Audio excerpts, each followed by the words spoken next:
What's up, YouTube? Erod212 here, and today I want to talk about 4 hard-to-find variants you should be looking for.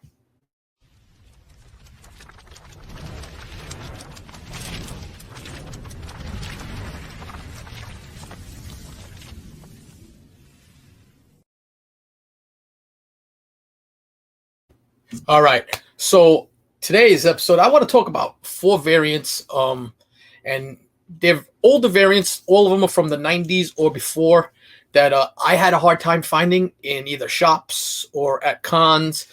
You could find some on eBay, but there are not a lot of them listed. They usually go for a decent premium.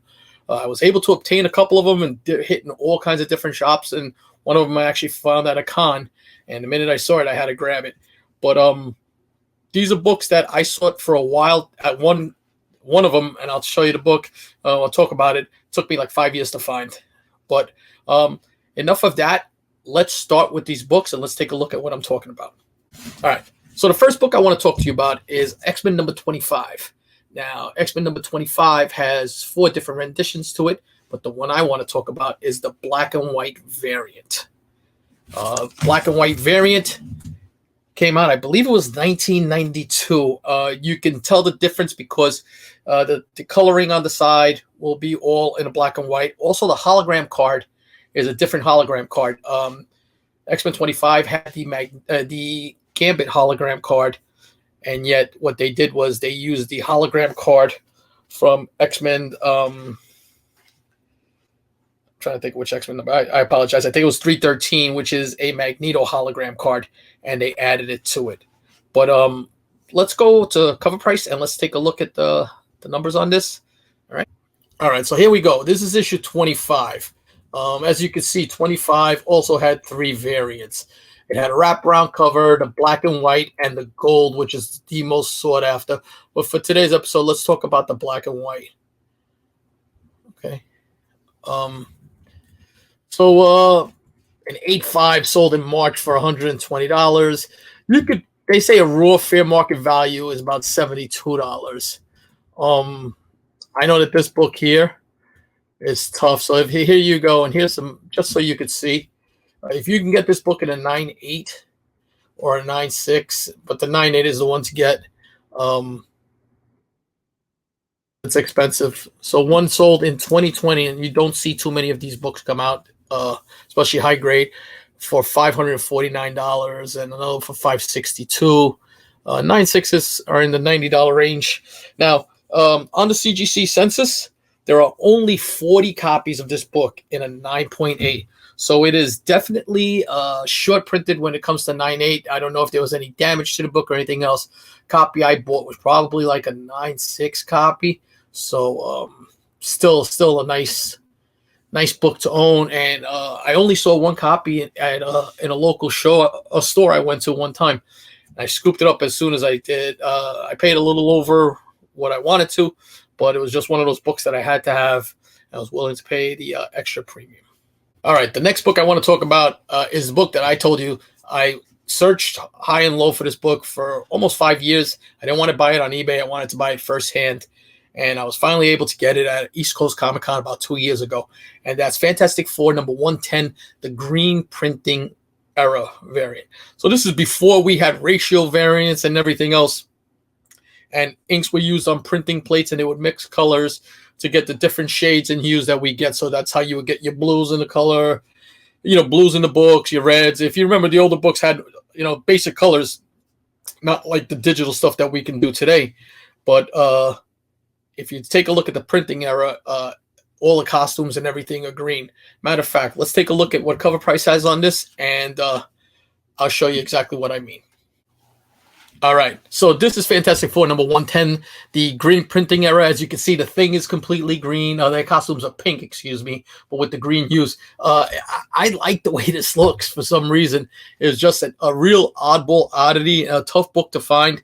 So what happened here was basically they mixed the wrong colors. So they took cayenne and yellow instead of mixing magenta and yellow, which caused the pink costumes and the green hue to all the other characters right there. There are only 115 copies of this book graded right now, and there are no 9.8s and there are only 696s on the CGC census. So again, a tough book to find, and it gets a little pricey, but just a great, great book. See, as you're seeing down there, they're showing only details here for a sale for an 8.5. An 8.0 sold in November for $930. The 6.5 sold for $465. 2020. There are previous sales if you look on the GPA analysis for other years, but right now these are the most recent sales on this book. So again, a coveted book, but if you can find this raw and get a nice copy, it's tough to get in nice copies. I would definitely pick this book up. It was a hunt. I hunted this book forever. So if you see a copy sold for $149 in March. Before that, November, a copy sold for $66. In September, a copy sold for $125. So condition is key, but there's only 5 total recorded sales in the recent since 2019. So not an easy book to find. I am happy to say that I do own a copy of this book, and if I were able to ever see another copy, I would scoop it up immediately. All right, the next book we're going to talk about is X-Men number 11. That's that iconic Jim Lee cover, but the second printing, and that's the Pressman variant. So the story with Pressman variants is that there was a board game that was distributed right around Christmas time in 1992. In it, initially were copies of either X-Men number 11 second print, which is the silver foil variant, the silver variant, and there were also copies of, I think it was X-Men 303 and 311 were in there. These were distributed from 1992 to 1993. The hardest thing though was the X-Men 297, and that's because 297 was a mail away only. At one point, you had when you opened up the board game, there was a card you filled out, sent it into the company, and they mailed you back a copy of X-Men 297. That is a white whale for me. I think there are less than 500 copies of that book. A tough book to find out in the wild. Even in lower grades, it sells for a lot of money. It's a great book, a grail of mine. I'm hoping I'll someday find that in the flea market somewhere for $1, and I would be ecstatic. But let's take a look at X-Men 11 and see what I'm talking about.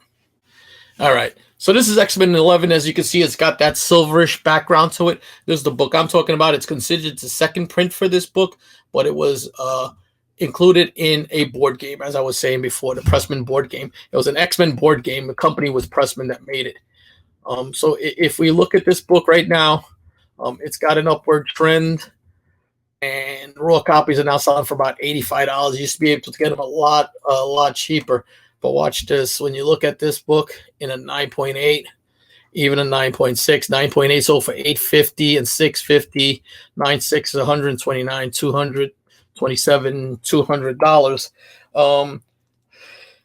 There are 21 9.8s in the CGC census, and there are 29 9.6s in the census. Remember, this was a book that was in a board game given to young kids who probably just threw the book around, read it, loved it, and now, us guys out here trying to get this book in high condition are struggling to find that book in a high condition.